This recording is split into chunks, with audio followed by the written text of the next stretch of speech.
Hello guys, अब 2 kilometre बचे हुए हैं यहाँ से मध्वेश्वर महादेव। हम सबकी बैंड बज चुकी है। वो हमारे साथी आगे जा रहे हैं। ये देखिए, बिल्कुल ऑफ बीट है, बिल्कुल रश नहीं है।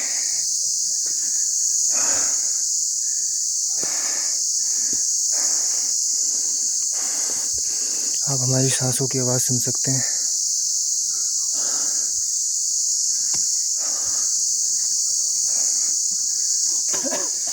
सो गाइस, चलिए अब सीधा ऊपर चढ़ने के बाद मिलते हैं। जय बाबा के।